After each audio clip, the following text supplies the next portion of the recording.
No hay esperanza. Y me niego a creer que la salud es un movimiento. Es una idea nueva, pero imaginar una salud proactiva, consciente y colectiva es falso. La salud es un estado, y hay quien cree que la pandemia nos cambió.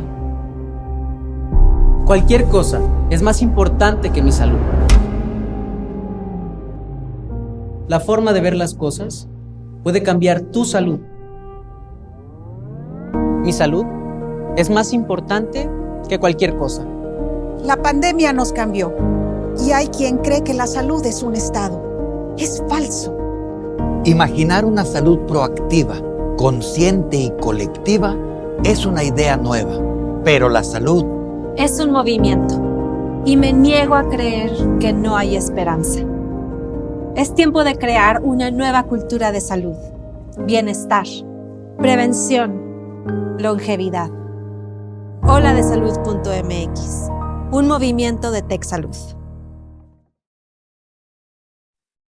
Hola, muy buenas noches tengan todos ustedes. Bienvenidos a esta que ya es nuestra penúltima sesión de los seminarios doctorales del Grupo de Enfoque de Oftalmología y Ciencias Visuales.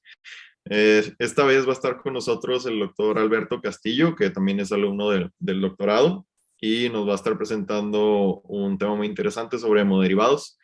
Y bueno, para esta vez nos va a estar apoyando también la doctora Judith Zavala como comentarista de esta sesión. Entonces ella va a ser la encargada de coordinar la parte de preguntas y respuestas al final de la presentación del doctor Alberto. Y bueno, le voy a ceder la palabra al doctor Alberto para que comience con su presentación. Adelante, doctor. Muchísimas gracias. Voy a empezar a compartir la pantalla.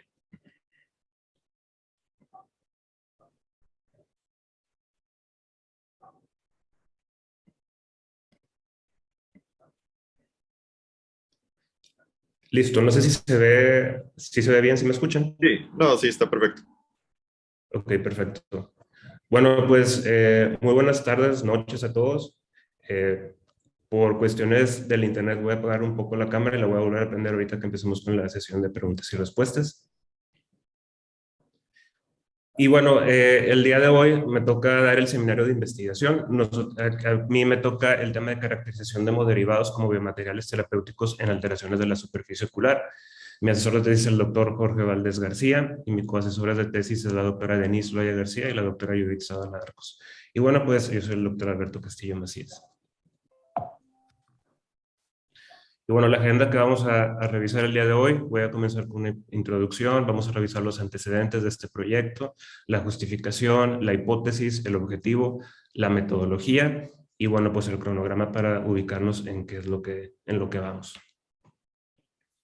Y bueno, como generalidades, los hemoderivados pues son productos obtenidos de componentes sanguíneos con aplicación terapéutica. Sí me gustaría iniciar tratando de hacer la distinción entre hemocomponentes y hemoderivados. Cuando nosotros hablamos de hemocomponentes, hablamos de productos que posterior a la extracción de sangre total pasan por un proceso de centrifugación. Y bueno, pues podemos estar separando la sangre dependiendo de sus diferentes densidades, ya sea en plasma, en eritrocitos, en concentrados plaquetarios o en leucocitos. Sin embargo, solamente pasaron por un solo proceso de centrifugación y a eso se le denomina hemocomponentes. Si pasan por más procesos posterior a esa etapa, entonces ya se le llama hemoderivados. Y en este caso, en este protocolo vamos a estar trabajando con hemoderivados. Y bueno, pues nosotros aquí vamos a tener un enfoque muy clínico. Vamos a estar utilizando de esos hemoderivados el plasma rico en plaquetas y la fibrina rica en plaquetas en leucocitos. Lo puse entre paréntesis malla porque es también como se le conoce y como está en estado sólido, forma una malla que, bueno, pues uno de sus usos clínicos es para rellenar defectos en la superficie ocular. Y bueno, la obtención es posterior a su procesamiento mediante técnicas de centrifugación, que es el pilar de este protocolo. Y bueno, pues lo que nosotros queremos hacer es la caracterización de los hemoderivados obtenidos por diversas técnicas de centrifugación. Como parte de los antecedentes y un poco de historia, bueno, pues el inicio del uso de estas técnicas se remonta desde 1970. Iniciaron con un modelo experimental murino y la propuesta se realizó utilizando matriz de fibrina. y posteriormente, una vez que vieron que esta matriz de fibrina tenía buenos resultados, continuaron y mejoraron esas técnicas, y para 1988 ya tenían la descripción de los factores de crecimiento que se encontraban en el plasma rico en plaquetas. Y bueno, para 1997 y para 1998, pues este uso ya se empezó a difundir en el ámbito clínico y fue cuando nace el concepto de medicina regenerativa. Entonces, bueno, pues estas técnicas no son nuevas, se remontan desde 1970, pero pues se han estado perfeccionando, y bueno, pues ya cuando tenemos el concepto muy sólido de medicina regenerativa, podemos estar ampliando cada vez más el uso clínico de estas técnicas. Para hablar un poquito de las plaquetas, porque son la base y son el pilar del plasma rico en plaquetas y de la fibrina rica en plaquetas, bueno, pues es importante recordar cuál es la generación y de dónde vienen las plaquetas. Todo eso empieza desde las células progenitoras hematopoyéticas, las cuales se encuentran en la médula ósea. Y bueno, una vez que estas empiezan a subdividir y empiezan con el proceso de maduración, posteriormente tenemos la célula pluripotencial y terminamos con la célula multipotencial. Posteriormente, esta célula multipotencial nos va a dar las dos grandes líneas, que es la línea de la serie linfoide y la línea de la serie mieloide. Cuando nosotros estamos, la que nos interesa por cuestiones de la maduración de las plaquetas, bueno, pues es la línea de la serie mieloide. Esta a su vez va a continuar con su maduración y vamos a tener también la línea de la serie de plaquetas y de eritrocitos. En este caso es la línea de los megacariocitos y la línea eritrocítica. Y también tenemos la otra línea, que es la línea de los granulocitos y de los macrófagos. Y bueno, continuando con la maduración en la línea de los megacariocitos, tenemos, aquí no lo ejemplifica mucho, pero bueno, pues el proceso de maduración es complejo. Empezamos con la unidad formadora de colonias de megacardioblastos. Posteriormente esta sigue madurando a tener los megacarioblastos en fase 2. Posteriormente tenemos los promegacariocitos, megacariocitos, hasta tener proplaquetas y finalmente con las plaquetas. Para poder ejemplificarlo un poco, esta es una imagen muy didáctica en donde podemos observar qué es lo que está pasando en la médula ósea. Cuando llegamos al proceso de maduración y tenemos el megacariocito, este va a extender pseudópodos, pasa por las células endoteliales y vamos a tener extensiones llamadas protoplaquetas. Una vez que estos pseudópodos y cuando tenemos ya nuestras protoplaquetas continúan con su proceso de maduración y son liberadas a la circulación, y cuando ya son liberadas a la circulación es cuando ya podemos decir que tenemos la plaqueta madura. Esta proliferación va a estar regulada por la tromopoyetina y por el crecimiento va a estar también regulado por ciertas interleucinas, en este caso la interleucina 3, la interleucina 6 y la interleucina 11. Y bueno, pues sí es importante también cuando observamos las plaquetas, que también esas, para poder hacer sus acciones, tenemos ciertas inclusiones que es en donde almacenan la mayoría de las moléculas efectoras. Tenemos los gránulos alfa, gránulos densos y los lisosomas.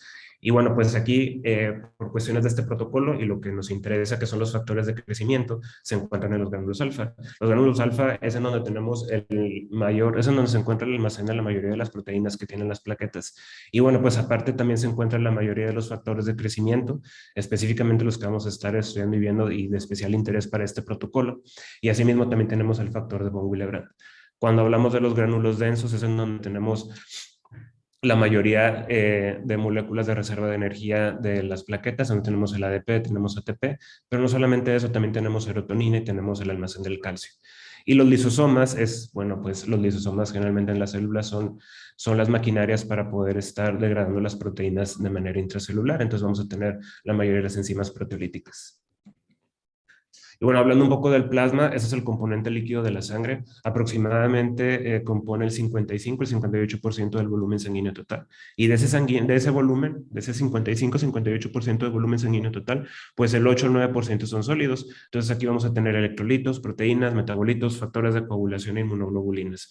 Y dentro de las principales proteínas vamos a tener albúmina, que es la más abundante. Continuamos con el fibrinógeno y por último la globulina. Y bueno, hablando un poquito de la clasificación de nuestros hemoderivados que vamos a estar estudiando en este protocolo, pues bueno, desde el año 2009 ya tenemos la propuesta para la clasificación basada en el contenido celular y en la arquitectura, y de aquí nacen 4 familias. La primera es el plasma rico en plaquetas puro. Este componente y hemoderivado como tal, bueno, nosotros lo podemos obtener mediante técnicas de aféresis. No solamente va a tener una alta proporción en plaquetas, va a tener una muy baja proporción en leucocitos, pero para poder tener ese efecto de filtración se requieren de técnicas más especializadas, no solamente simple centrifugación, y tenemos que ayudarnos por medio de máquinas de aféresis. Son procesos más complejos y bueno, pues obviamente tenemos que tener, no solamente es una simple extracción sanguínea, son procesos que duran de 60 hasta 120, 180 minutos. Y bueno, tenemos que tener tanto un área muy especializada en donde tenemos que tener cuidados con el donador. Entonces, pues bueno, sí es algo más complejo. Cuando hablamos del plasma rico en plaquetas y leucocitos, aquí sí hablamos de un hemoderivado que se puede obtener por medio de técnicas de centrifugación. Y bueno, aquí la proporción entre plaquetas y leucocitos es cada vez, se acerca más la una con la otra, es más proporcional. Y aquí lo importante es que conforme se continuaron el estudio de este tipo de hemoderivados para poder utilizarlos en medicina regenerativa, se ha observado que al principio trataban de descartar los leucocitos, sin embargo se ha visto que para poder obtener su efecto regenerativo tenemos una vía muy compleja en donde los leucocitos sí juegan un factor importante que nos pueden ayudar a la regeneración tisular. Entonces, sí es importante ponerle mucha atención y bueno, pues es una de las razones por la cual nuestro protocolo elegimos este tipo de hemoderivado. También tenemos la fibrina rica en plaquetas pura. El proceso de obtención es similar al del plasma rico en plaquetas puro. Lo que ocupamos es tratar de separar y mejorar la proporción de plaquetas respecto a la proporción de leucocitos de nuestro hemoderivado. Y bueno, la fibrina rica en plaquetas y leucocitos, aquí igual la proporción entre una y otra pues es más equitativa. Y bueno, pues nada más saber que cuando hablamos de fibrina, aquí vamos a tener mallas de fibrina en donde vamos a tener atrapados entre las plaquetas y los leucocitos.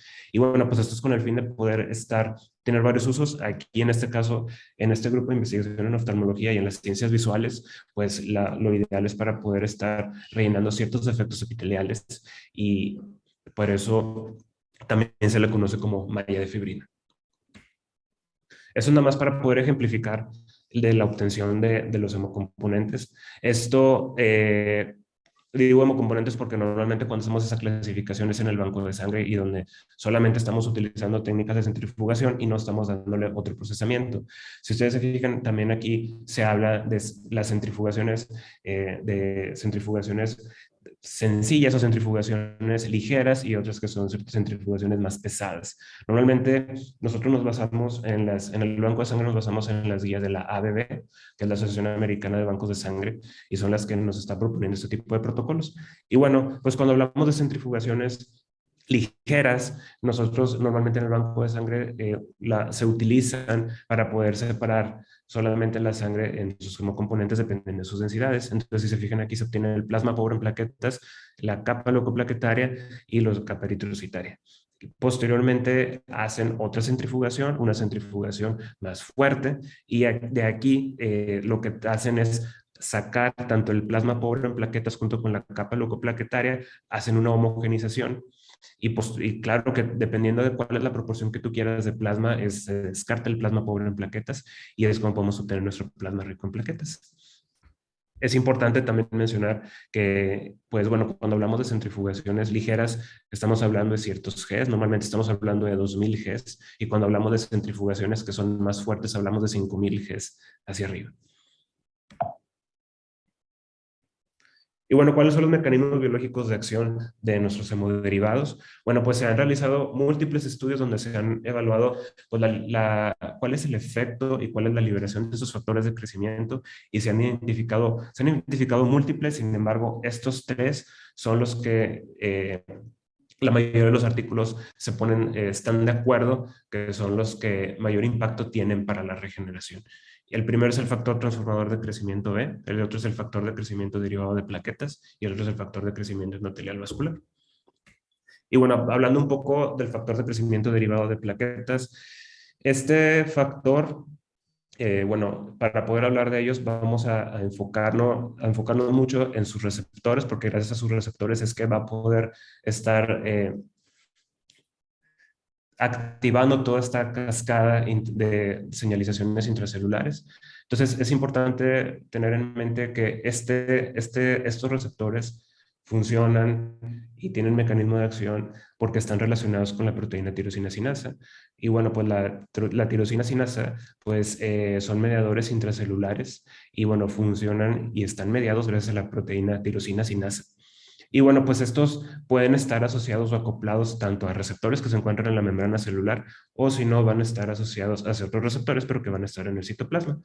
La mayoría de los que van a estar desencadenando toda la señalización intracelular y que están en los receptores que están en la membrana celular son receptores que justamente están asociados también a sus ligandos, son factores de crecimiento, no solamente los que vamos a estar mencionando aquí, sino a múltiples factores de crecimiento. Entonces, pues es importante tenerlo en mente. Una vez que ya tenemos su ligando y estimula estos receptores, pues bueno, empiezan con toda una cascada de señalización intracelular. La mayoría se basa en la fosforilación y desfosforilación. Y bueno, pues activa ciertas vías, la vía de la RAS-MAP y también de la vía PI3K-AKT. Y bueno, pues esto culmina con el crecimiento celular, con diferenciación y con migración. Y estos efectos se obtienen gracias a los cambios transcripcionales rápidos en genes inmediatos. Este concepto de genes inmediatos, bueno, pues es un concepto y lo denominan genes inmediatos porque una vez que se activan estos genes, su transcripción tiene prioridad sobre la transcripción de todas las demás proteínas. Entonces, por eso su acción es muy rápida y se le denominaron genes inmediatos.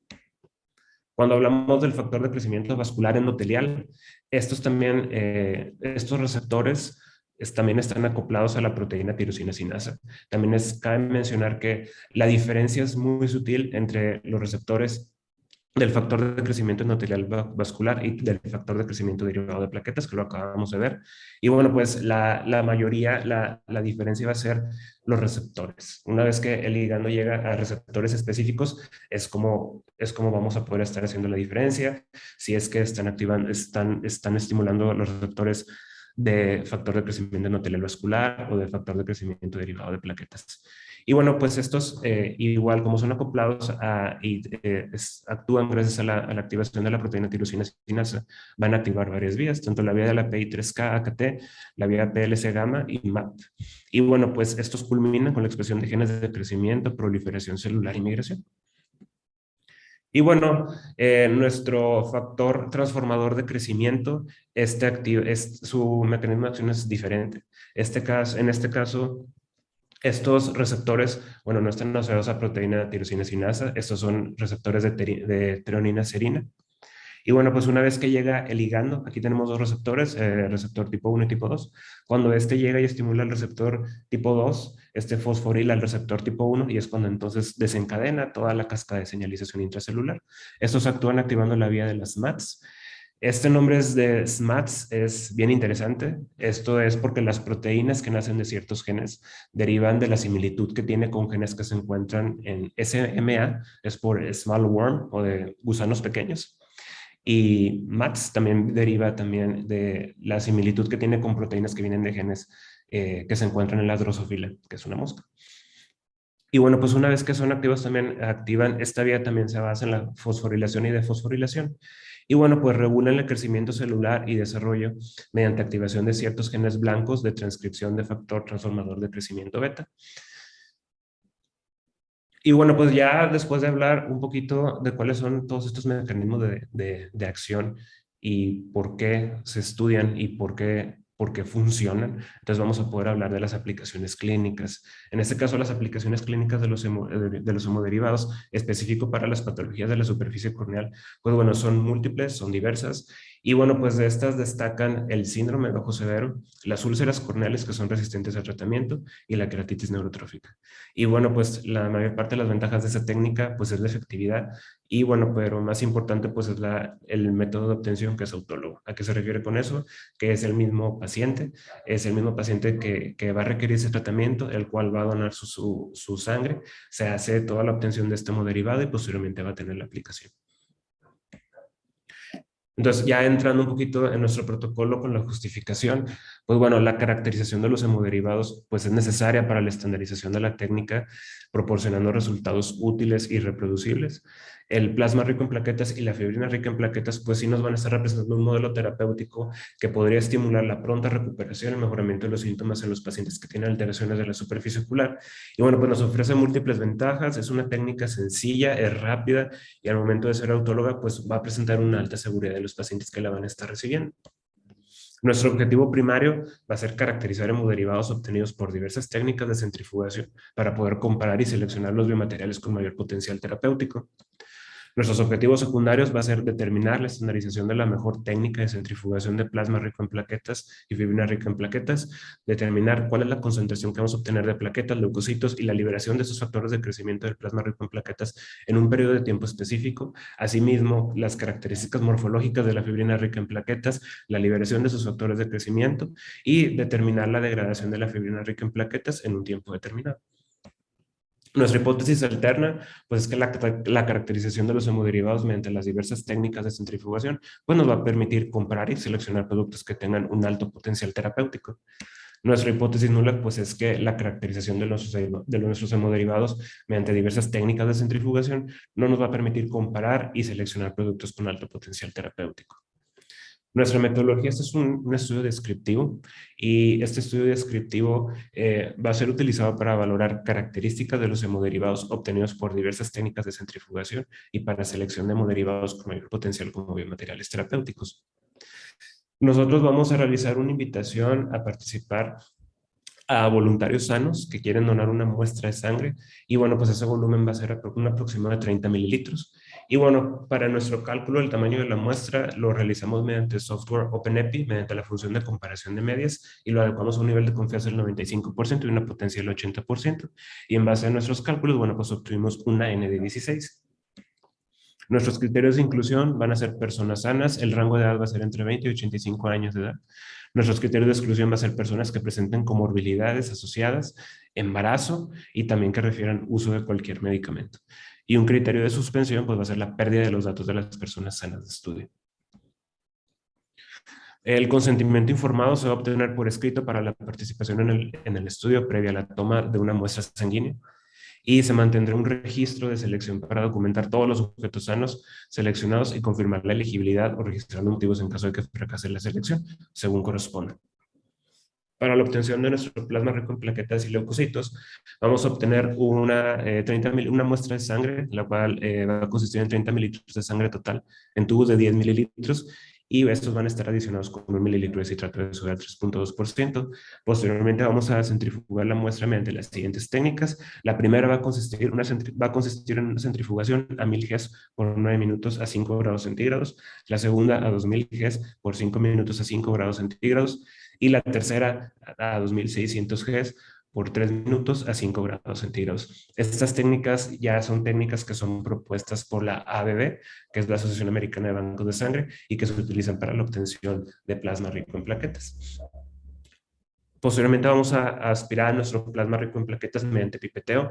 Vamos a colocar en alícuotas de 3 a 4 mililitros en frascos estériles de vidrio ámbar con boca ancha y lo vamos a mantener en refrigeración a 4 grados centígrados por una semana para poder realizarle determinaciones analíticas y pues las que no se vayan a realizar las determinaciones analíticas de manera inmediata se van a mantener a menos 20 grados como muestras de reserva para poder tratar de conservar la mayor calidad de nuestros hemoderivados. Cuando vayamos para la obtención de nuestra fibrina rica en plaquetas y leucocitos, igual vamos a obtener 30 mililitros de sangre total en tubos de 10 mililitros con 1 mililitro de citrato de sodio al 3.2%. Vamos a centrifugar las muestras mediante las técnicas de 1000 Gs por 9 minutos a 5 grados centígrados, 2000 Gs por 5 minutos a 5 grados centígrados y 2600 Gs por 3 minutos a 5 grados centígrados. Posteriormente vamos a aspirar 5 mililitros de plasma pobre en plaquetas y lo vamos a colocar en frascos estériles de vidrio. ¿Por qué en plasma pobre en plaquetas? Porque es el que contiene la mayor cantidad de fibrina. Sin embargo, aunque su nombre diga plasma pobre en plaquetas, sí tiene plaquetas. Sin embargo, aquí la proporción entre plaquetas y fibrinas, pues bueno, es muchísimo mayor la de fibrina que ni de plaquetas. Pero lo que queremos aquí, pues bueno, es adicionarle 500 microlitros de cloruro de calcio, el 10%, y 1 mililitro de trombina autóloga para poder formar nuestras mallas de fibrina. Se incuban a 37 grados por 1 hora y posteriormente vamos a realizar las determinaciones analíticas. ¿Qué es lo que vamos a realizar? Vamos a realizar una cuantificación celular, vamos a hacer un conteo de plaquetas, leucocitos y su diferencial mediante equipos automatizados, van a ser hemocitómetros y los cuales funcionan mediante impedancia eléctrica. Vamos a cuantificar nuestro factor de crecimiento derivado de plaquetas, factor de crecimiento endotelial vascular y factor transformador de crecimiento utilizando ELISA. Vamos a utilizar kits comerciales y vamos a hacer un análisis histológico de la fibrina rica en plaquetas. Vamos a realizar una técnica histológica con tinción de hematoxilina y usina. Vamos a hacer una demostración de la fibrina utilizando la tinción de Mallory. Asimismo, vamos a evaluar la ultraestructura de la fibrina rica en plaquetas mediante microscopía electrónica para evaluar la ultraestructura de la fibrina rica en plaquetas y vamos a realizar determinaciones. Vamos a medir longitud, vamos a medir espesor, vamos a medir resistencia y vamos a medir rugosidad. Y asimismo vamos a hacer un estudio de degradación in vitro de la fibrina rica en plaquetas. Vamos a exponerle un activador del plasminógeno para que esto nos pueda ayudar a la degradación y vamos a estar midiendo el peso por un periodo de 7 días.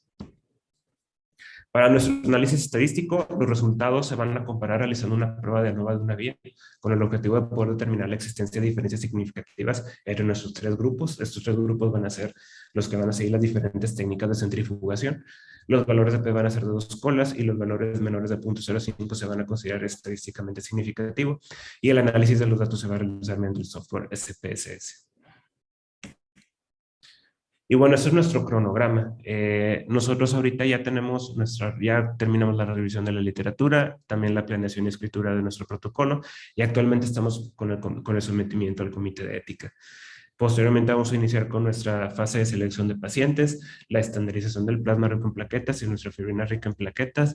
Vamos a hacer el análisis de datos y correlación, vamos a publicar los resultados, y bueno, pues tenemos previsto que para julio del 2023 ya hayamos terminado con este protocolo. Y bueno, pues por mi parte sería todo. No sé si haya alguna duda o algún comentario. Por ahí la doctora Judith había puesto un comentario, no sé, no sé si siga conectada. Sí. Judith. La doctora, sí. Sí, creo que por ahí está. A ver. Bueno, si no lo leo. En la justificación recomiendo agregar datos epidemiológicos sobre las enfermedades oculares que se pueden tratar como hemoderivados, tratamientos actuales y plasmar la ventaja que representa el uso de hemoderivados en términos de eficacia del tratamiento, costo, accesibilidad, etc.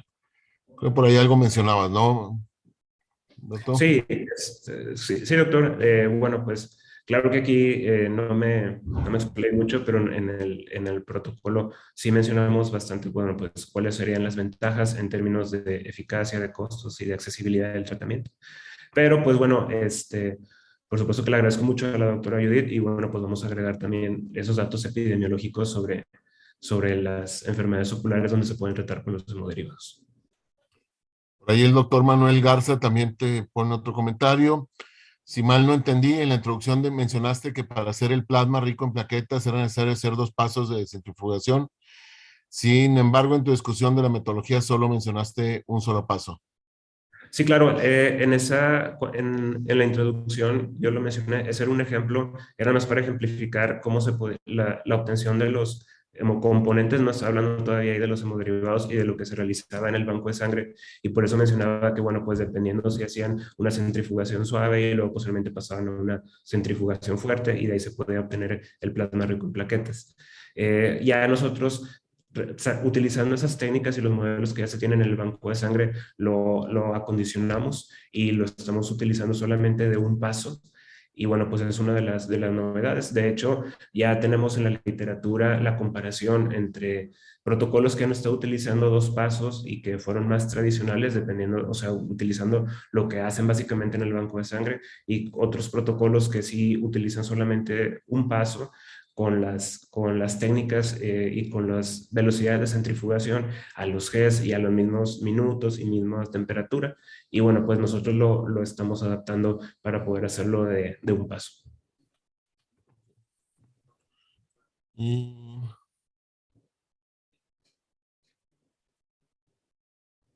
Dice, entonces, si solo hiciste una centrifugación de acuerdo a tu definición de hemoderivado y hemocomponente, en realidad el tuyo es hemodinámica, supongo que es hemocomponente. Sí, ya vi, Manuel. Sí, bueno, no, porque si una vez que nosotros ya tenemos un componente, solamente es cuando obtenemos un componente de la sangre como tal y nos siguen otros pasos, pero sin embargo nosotros cuando estamos hablando del plasma rico en plaquetas, lo sacamos y posteriormente lo pasamos a ciertos pasos de refrigeración.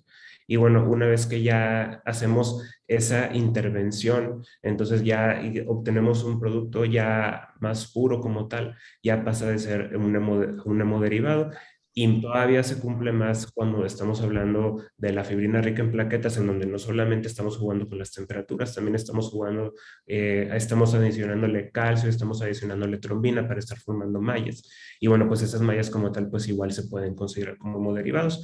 Normalmente los hemoderivados clásicos que podemos estar obteniendo en la literatura y que también se mencionan en el banco de sangre, pues bueno, pues lo clásico son los que se pueden comprar como frascos de albúmina, también las inmunoglobulinas, que ya pasaron por un proceso más complejo. Y bueno, pues nosotros lo que queremos hacer es simplificar lo más que podamos para poder obtener una buena cantidad y calidad de plasma rico en plaquetas. Sin embargo, pues bueno, ya nos desviamos un poquito del protocolo original de obtención de hemocomponentes, jugamos con las temperaturas, metemos ahí mano nosotros. Entonces, al momento de obtener ya un producto más puro, denominado plasma rico en plaquetas, pues entonces ya pasa a ser un hemoderivado. Normalmente también para aclarar, bueno, pues el plasma rico en plaquetas no se utiliza en los bancos de sangre, que es donde tenemos nuestros hemocomponentes. En los bancos de sangre es concentrados plaquetarios y ahí solamente es otro proceso, pero pues es un proceso más sencillo de obtención, de centrifugación también. Y como tal, el concentrado, hay varias formas de poder obtener los concentrados plaquetarios, puede ser por pools, otros pueden ser también por otras técnicas de centrifugación. Hay múltiples maneras de poder obtenerlos, pero bueno, en el banco de sangre como tal no se utilizan, al menos aquí en México, y también está normado, no se utilizan el plasma rico en plaquetas como tal, sino es el concentrado plaquetario. Muy bien. Por ahí la doctora Denise, que si mencionaste o si podrías mencionar tu pregunta de investigación. Sí, no la puse porque, bueno, pues como había puesto la hipótesis y la justificación, pero pues en el protocolo sí menciono mi pregunta de investigación. Si quiere lo puedo revisar y se la puedo comentar aquí mismo. Sí. Hola, hola Alberto. Hola, Muchas doctora. felicidades por tu plática. Me gustó muchísimo la introducción, creo que es bastante explicativa. Creo que sí concuerdo con todos los comentarios que te han hecho, que vale la pena que se plasmen. Si ya están en tu protocolo y por algo te lo están preguntando aquí ahorita, creo que es para hacer énfasis en ellos, ¿no? En el protocolo y no dejar pasar esto. Y sí te pregunto lo de la pregunta, porque creo que sí es importante, sobre todo en estas etapas del desarrollo del protocolo, la pregunta pues es importante, ¿no? La pregunta de investigación. Obviamente tus hipótesis tratan de responder a esa pregunta, pero por eso creo que es importante, siguiendo como lo que es la metodología de la investigación, considerarla, ¿ok? Igual y solamente por cuestión académica, por así decirlo, que te ayuda como a hacer un poco más claro estos puntos. Sí, doctora, como quiera, pues muchísimas gracias. Yo agradezco todo este tipo de comentarios y bueno, pues es para enriquecer esta presentación. Muchas gracias. Entonces, es el objetivo de los seminarios, que haya sugerencias, críticas, discusión, aclaramiento. Muy bien. No sé si hay alguna otra pregunta de nuestro selecto público.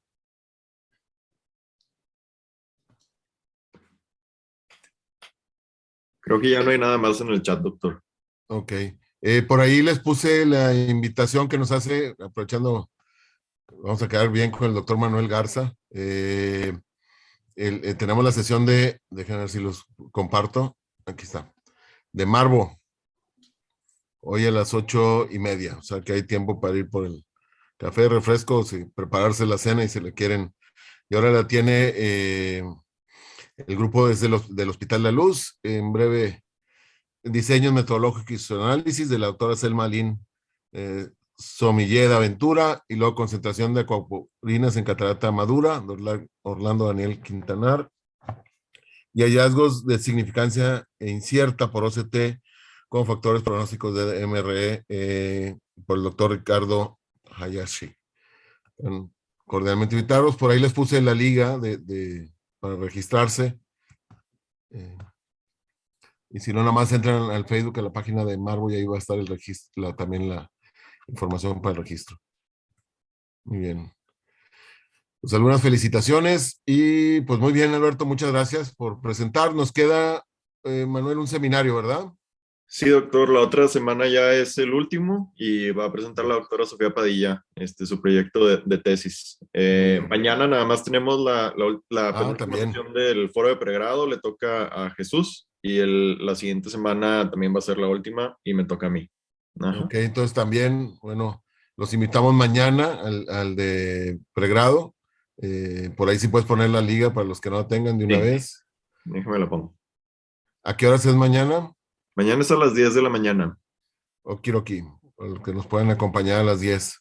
Sí. El penúltimo también foro de pregrado. Y voy, estoy buscando la liga y se las pongo ahí en el chat.